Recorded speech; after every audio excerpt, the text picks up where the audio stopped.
vendanges parcellaires, comme les moines le faisaient au XIIe, XIe siècle.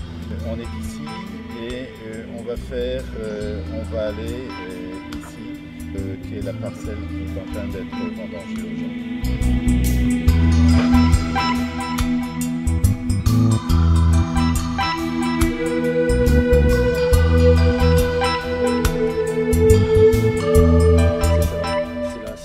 C'est ce qui va faire la cuvée Saint-Honorat, en fait, l'entrée de gamme sur le cépage Syrah. Toute la communauté est signée aussi, donc il y a eu l'office de tierce juste à l'instant. Ah d'accord, elle vient C'est un peu spécial parce que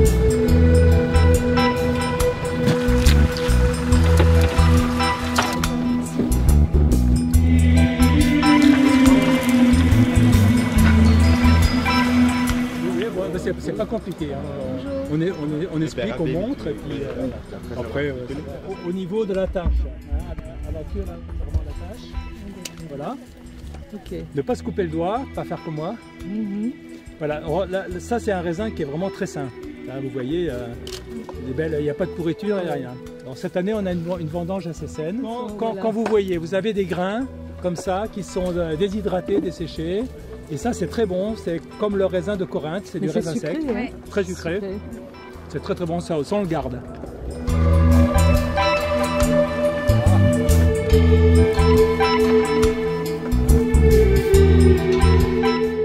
viens de Belgique, je viens de Liège.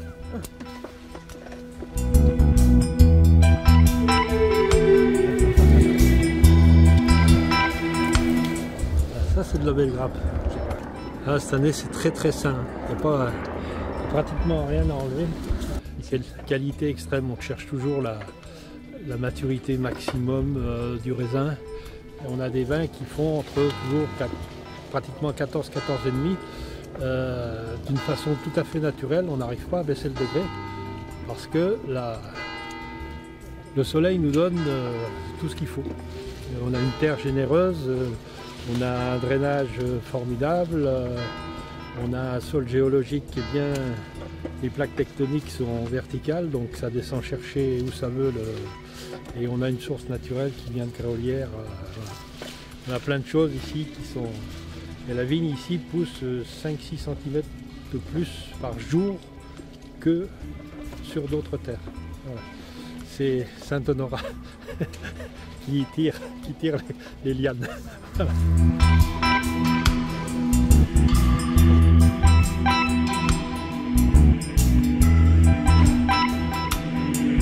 Donc c'était l'ancien potager des frères, ils ont tout enlevé, ça a été planté en Mourvèdre et chaque pied est sponsorisé par un parrain et parrainé par un parrain qui paye 1 000 €.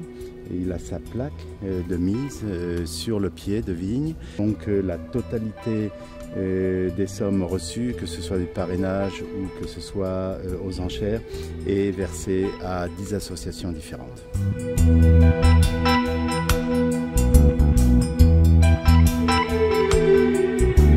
année, j'ai trouvé une nouvelle expression pour caractériser le Clos de la Charité.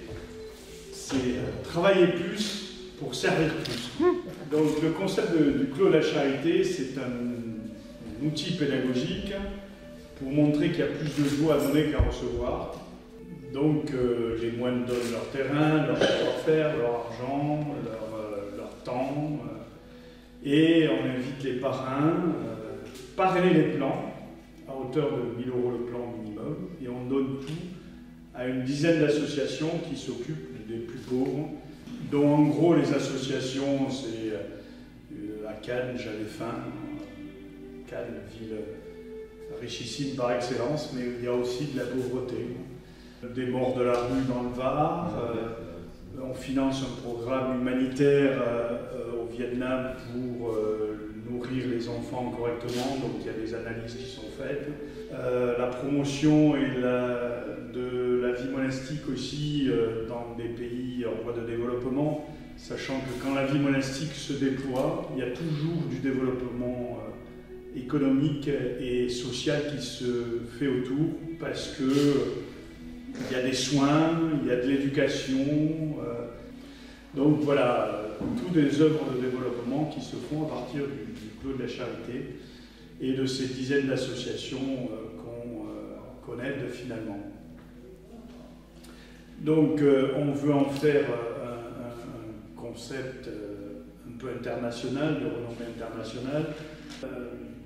Le but, c'est pas de prendre de l'argent à ce qu'il y a non pour en donner à ce qu'il n'y en a pas. C'est certes noble parce que quand on veut aider, il faut toujours des finances. Vous devez recevoir dans vos boîtes aux lettres nombre de sollicitations pour donner et donner en monnaie trébuchante et sonnante. Donc transporteur de fonds, ça ne nous intéresse pas. Hein. Mais ce qui intéresse, c'est que de réveiller ce sentiment qu'on a chacun en nous d'enthousiasme pour servir les autres et montrer que, en faisant l'expérience que chacun, c'est plus intéressant de s'occuper des autres que de s'occuper que de soi. Une fois que vous avez entassé argent sur argent, comme on dit toujours, vous n'emportez pas dans votre tombe. Hein. Donc il faut bien trouver une autre motivation, un autre sens de la vie que celui que de travailler égoïstement pour sa pomme, même si c'est légitime d'être autonome et de gagner de l'argent. Loin de moi cette pensée que la richesse est une mauvaise chose. Mais elle est faite pour être partagée et c'est cette expérience qu'on veut faire aux autres. Montrer qu'il y a plus de joie donnée qu'à recevoir. La paix ne pourra se vivre que s'il y a de la justice. Pour qu'il y ait de la justice, il faut qu'il y ait du développement durable et intégral pour tout le monde. Donc à travers ce Clos de la Charité, on veut participer à cette dynamique d'être des artisans de paix, promouvoir la justice et le développement durable et intégral pour tout homme. Et on veut le faire, non pas tout seul, mais en amenant le plus de gens possible dans cette aventure du Clos de la Charité. Voilà, Père Abbé a des choses à nous dire. Donc les gens qui parrainent un pied, comme mémoire de ce parrainage, on met sur ce pied une petite plaque.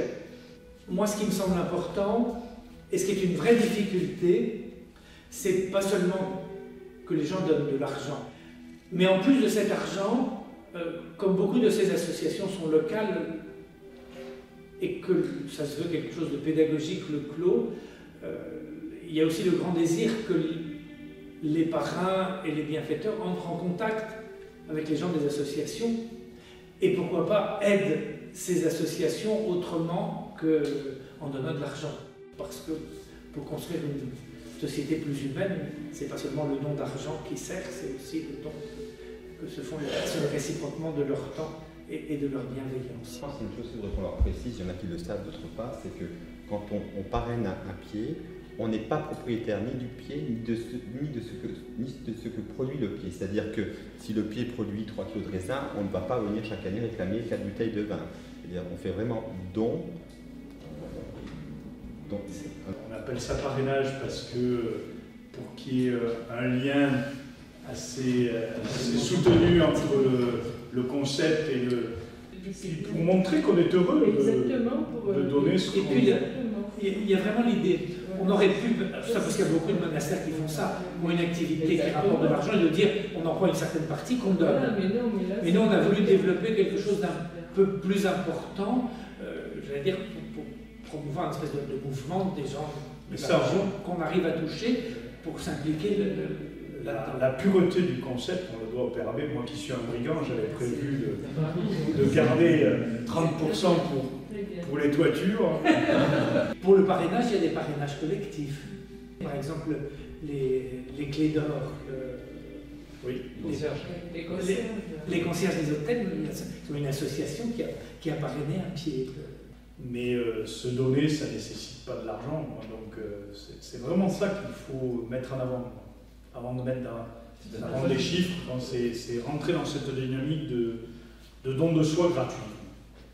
Moi j'ai un ami qui a beaucoup d'argent, et quand je lui ai présenté la chose, il m'a dit combien veux-tu que j'en prenne? 1, 10, 20, 50? J'ai dit écoute, prends-en un et puis laisse la place aux autres. Le but, c'est de distiller, faire durer l'histoire, hein, pour que beaucoup entendent parler de cela et rentrent dans cette dynamique.